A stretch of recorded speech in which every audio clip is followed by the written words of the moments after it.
En el tema económico y político, hoy sin duda, al empezar la jornada, poco antes de las 5 de la mañana, ya estaba en el Diario Oficial del Peruano la ley aprobada por el Congreso que autoriza de manera facultativa a quienes tienen aportes en las AFPs a retirar hasta 4 UITs, 20.600 soles. Y ese es el tema que vamos a abordar de inmediato con el doctor César González Han, abogado laboralista. Doctor, muy buenos días. Buenos días, Ricardo. Bueno, entonces el procedimiento que se sigue según la normatividad es que a partir de mañana deben contabilizarse como máximo 15 días para que la Superintendencia de Bancas, Seguros y AFPs establezca un reglamento que deberá ser cumplido por la Asociación de AFPs para la devolución de aportes. Efectivamente, eso es lo que establece la norma legal, es regular en este tipo de situaciones, es un reglamento operativo para la aplicación de esta norma en particular. Van a ser 4 retiros, ¿verdad? O 4 devoluciones. Uno puede desear no los 20, algunos podrán sacar 5, 10, 15 o su total.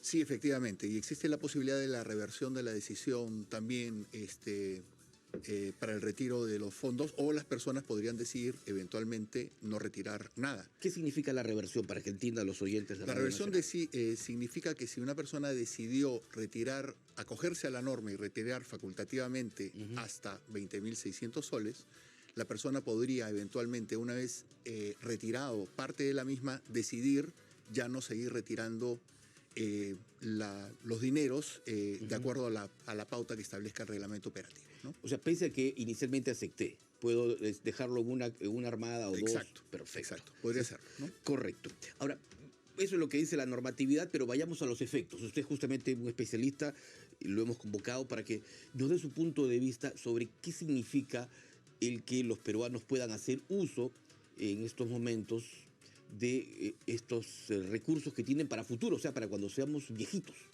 Sí, a ver, a mí personalmente, y yo soy abogado, soy profesor universitario en esta materia en la Pontificia Universidad Católica del Perú, y yo lamento profundamente la decisión adoptada por el Congreso de la República, que lo único que refleja, a mi entender, es la aplicación de una medida populista pura y dura. ¿Por qué, doctor? Explíquenos, por favor. Le explico. Susténtenos. ¿Cómo no?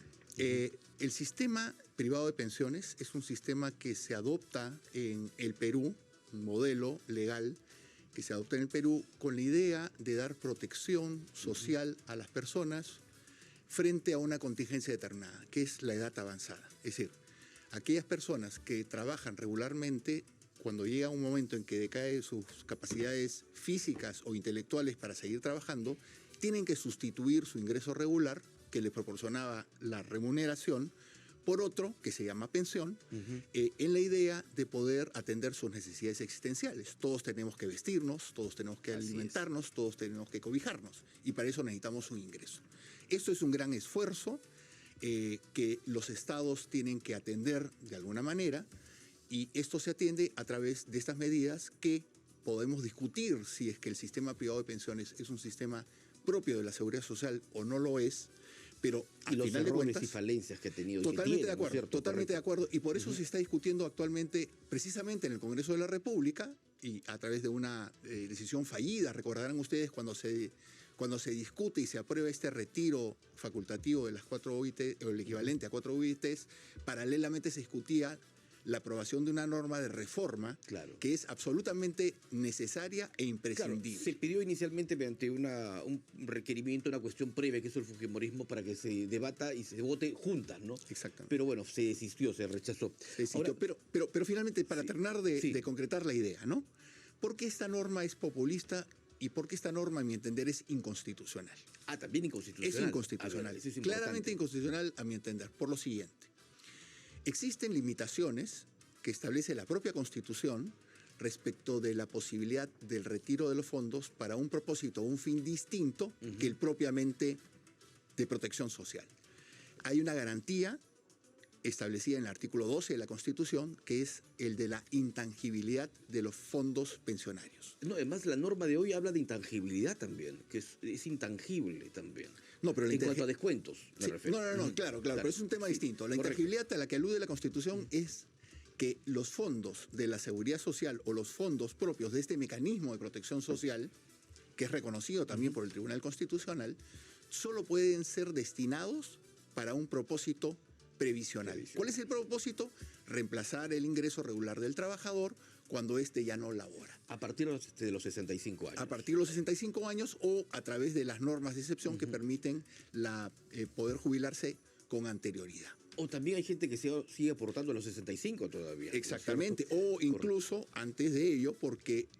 la reja, jubilación anticipada. Pero no solo la reja, sino que adicionalmente a todo ello, el hecho de que yo estoy afiliado al sistema y, por ejemplo, sufro un accidente incapacitante o una enfermedad que me impide continuar trabajando, también ya no interesa la edad que tengo, por mi incapacidad yo me pensiono. Correcto. Entonces, esta es una medida total y absolutamente contraria. A su criterio, el Congreso se ha saltado la garrocha, inclusive, de la propia Constitución. Totalmente. Y ahí hay pronunciamientos del Tribunal Constitucional que ha sido oscilante respecto del entendimiento de esta intangibilidad. ¿Oscilante? O sea, el tribunal se ha hecho de la vista gorda a su criterio. No oscilante, sino que tribunal anterior se ha referido expresamente respecto de que los fondos del sistema privado de pensiones gozan de la calidad de intangibles y por tanto no podrían ser destinados a un propósito distinto. Ahora bien, cabe recordar que este Tribunal Constitucional ha tenido oportunidad de pronunciarse respecto de un retiro anterior de fondos de pensiones, diciendo que sí era válido, pero sustentado en la excepcionalidad de la medida. Por la pandemia. Por la pandemia, claro. No estamos en pandemia, no hay esas necesidades y que además ese tribunal, este último tribunal, ha dicho que los fondos del sistema privado de pensiones son intangibles frente a inversiones arbitrarias del Estado. Lo ha dicho a texto expreso. ¿Qué es una intervención arbitraria del Estado? Es una intervención que no tiene un sustento basado en una necesidad o un supuesto de razonabilidad. Doctor González Han, lo que usted nos está explicando es algo que durante el debate parlamentario, ni en la comisión, ni en el pleno lo hemos escuchado. Y que sin duda es un aporte importante a lo que significa el tema del retiro o devolución de aportes, que ya ahora es ley. O sea, si como ciudadano cualquiera de los peruanos decide presentar una demanda de inconstitucionalidad, puede hacerlo. Bueno, no todo peruano tiene la capacidad o la posibilidad de demandar por inconstitucionalidad ante el Tribunal Constitucional. Hay ciertas entidades, entre las cuales está el propio Poder Ejecutivo. El Poder Ejecutivo podría eventualmente, una vez emitida la ley, que ha sido promulgada el día de hoy en el Diario Oficial del Peruano, podría eventualmente interponer una acción de inconstitucionalidad. Correcto. Ahora, claro, la intangibilidad sobre la cual usted nos explicaba es la base fundamental de lo que establece la Constitución. Pero además no solo es inconstitucional por ello, sino porque contraría el contenido esencial del derecho a la pensión. El contenido esencial del derecho a la pensión, ¿qué cosa es? Es una construcción constitucional que lo que nos dice es que lo que yo denomino pensión, tiene que tener ciertos elementos para ser pensión, entre los cuales está el propósito final, el quantum, la posibilidad de que yo pueda, reunidos los requisitos legales establecidos, pensionarme, recibir ese monto dinerario que se llama pensión. Pero si yo estoy habilitado para retirar hasta 4 ITs, libérrimamente, puede ser cualquier persona, puede ser el ejecutivo que gana la más alta, el más alto remuneración en el país, o el trabajador que recibe el sueldo mínimo vital, cualquiera de ellos puede hacer el retiro. Esto no está condicionado, simplemente la pertenencia trae como consecuencia la posibilidad de retirar facultativamente estos fondos con esos límites, y el límite normal y natural será, ya que ya no hay parámetros para ello, la existencia de esos fondos. Esto va a traer como consecuencia que muchas personas que retiren hasta 4 ITs queden sin fondos en la Seguridad Social, y como consecuencia de ello no puedan realizar, cuando lleguen a los 65 años de edad, su condición de pensionistas. Ese es un tema del cual muchos no han tomado en cuenta. O sea, a ver, si vayamos con ejemplos para que los oyentes nos puedan entender mejor. Si yo en este momento retiro, digamos, en hipotético caso, porque se ha dicho que no todos tienen la capacidad de tener 20.000 soles en la actualidad como aportes. Así es. En su fondo hay gente que puede tener 5.000, 10.000. Si dice, bueno, se me prendió la lucecita, por fin voy a retirar lo último que me queda. Si retiro los últimos 10.000 soles que está en mi fondo, ¿no? Significa que no voy a dejar nada hacia futuro, hacia la posibilidad de, como jubilado o pensionista, poder recibir siquiera una atención en salud.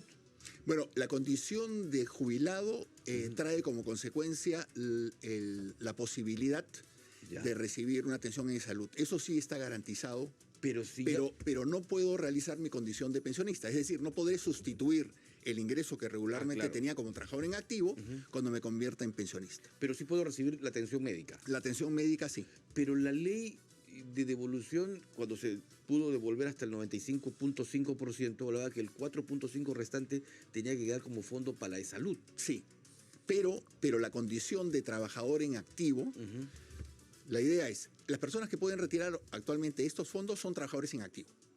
Si yo como trabajador en activo retiro hasta 4 ITs y retiro el 100% de mi fondo pensionario, yo sigo siendo trabajador, seguiré aportando mes a mes, comenzaré nuevamente a construir mi fondo pensionario, que por supuesto cuando llegue a los 65 años de edad, en la gran mayoría de los casos, no podrá llevarme a poder generarme una pensión digna, y ese es el parámetro final, la dignidad que trae el ingreso que me permita a mí alimentarme, cobijarme, a mí y a mi círculo más cercano, ¿no es cierto?, que depende de mí.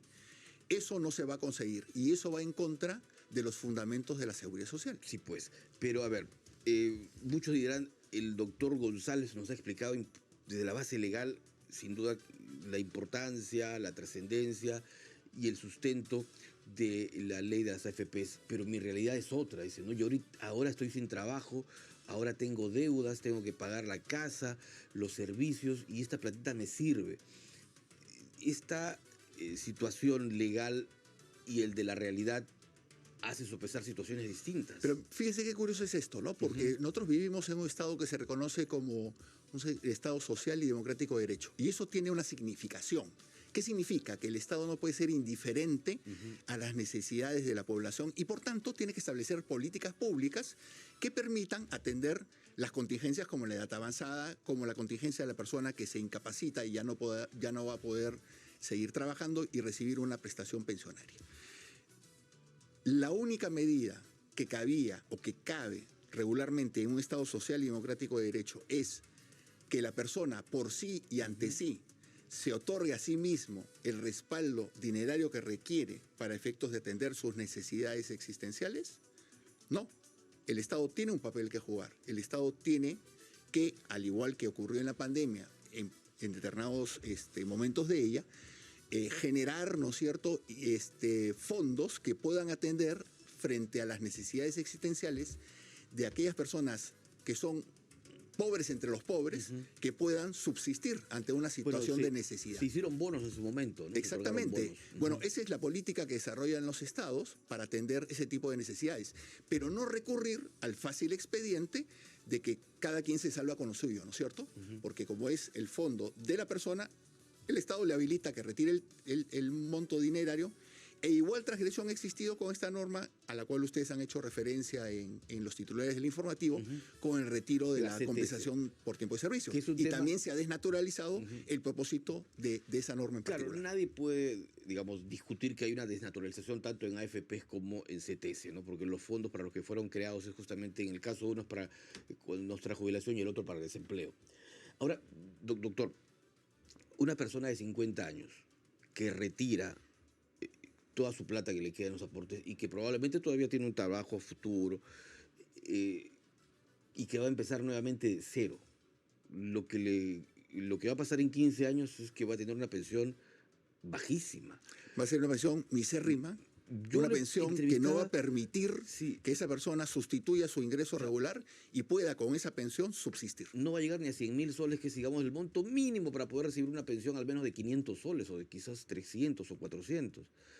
La gran pregunta es, con ese fondo dinerario, con esa pensión menor, y van a ser menor que 500 soles, ¿usted puede subsistir? No. ¿Usted puede alimentarse al mes? ¿Usted puede vestirse? Nadie. ¿Usted puede atender las necesidades de su cónyuge o de las personas que dependen de usted? Bueno, eso es lo que estamos discutiendo, el futuro de los peruanos. Sí. Ahora, esto, como conversábamos al inicio, se genera en medio de un debate del sistema previsional. ¿Hacia dónde tenemos que apuntar? Porque el Ejecutivo, con el exministro Contreras, el exministro de Economía, sustentó la propuesta, ¿no? Se habla de, al igual de la ONP, una pensión mínima en el sistema privado. El Estado dice 600 soles, 600 a 650 soles es la propuesta. Claro, una pensión en la que aporten tanto trabajadores como el Estado, una suerte de subsidio para llegar a ese monto. También otra propuesta es que desde los 18 años sea obligatorio aportar, es decir, una cultura previsional, una cultura futuro que es la que que es la que muy poco practicamos en el Perú, o sea, poquísimos. Pero además, sobre todo también buscar empleos que sean formales. Y aquí en el Perú la informalidad campea. ¿Hacia dónde tenemos que apuntar para tener una ley previsional, unas pensiones que sean, como lo hemos dicho, dignas, que nos permitan al menos sobrevivir? Le agradezco la pregunta y permítame una aclaración inicial desde la perspectiva de lo que debiera ser, ¿no? Luego de lo que hemos conversado y lo que apreciamos, la conclusión inicial es que el modelo que actualmente tenemos, legalmente establecido, es un modelo que ha fracasado. Tenemos un modelo en el cual conviven, compitiendo por adscribir a los trabajadores formales, dos sistemas. El sistema público de pensiones, basado en el reparto, solidaridad entre las personas, modelo clásico de seguridad social, y el sistema privado de pensiones. Cada quien construye su fondo pensionario y lo realiza en esa condición. El éxito del sistema privado de pensiones implica el fracaso del sistema público de pensiones. ¿Por qué? Porque las pensiones en el sistema público de pensiones implican que solidariamente todos aportamos a los fondos para que cuando yo llegue a ser pensionista pueda acceder a una prestación pensionaria. Si es que yo permito que una masa importante de personas se trasladen del sistema público de pensiones al sistema privado de pensiones, baja la densidad de aportación y por tanto esto se convierte en un sistema con un alto subsidio estatal. Claro. Eso ha sido la consecuencia de este modelo de competencia. ¿A dónde tenemos que ir? Tenemos que ir a un modelo en que los dos sistemas se complementen. Es decir, no estén en competencia, sino que sea una relación de complementariedad entre el sistema público de pensiones y el sistema privado de pensiones. Estemos en lo que actualmente existen, en ambos.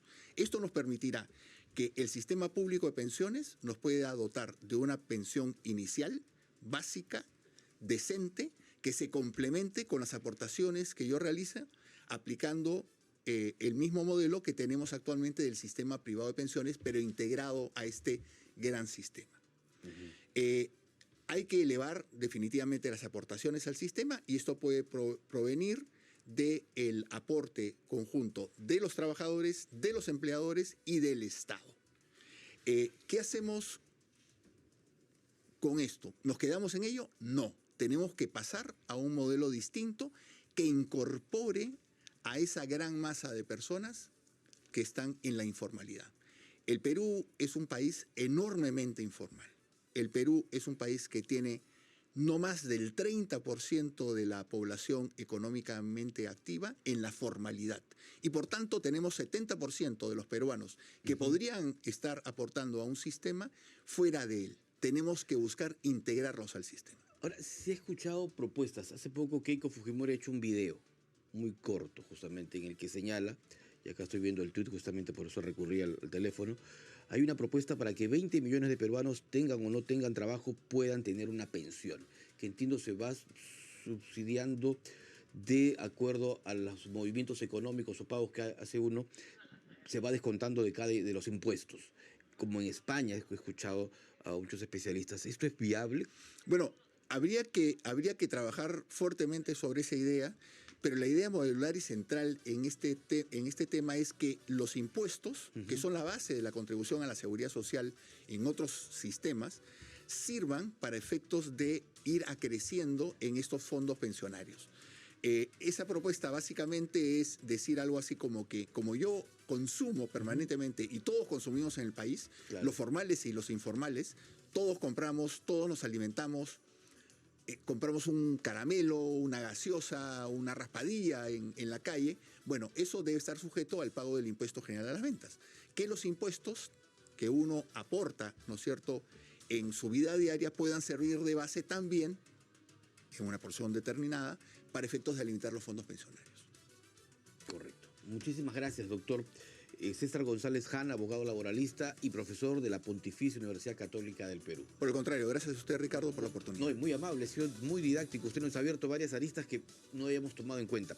8:28, de inmediato a Tarapoto, porque hay información en vivo. Hugo Arévalo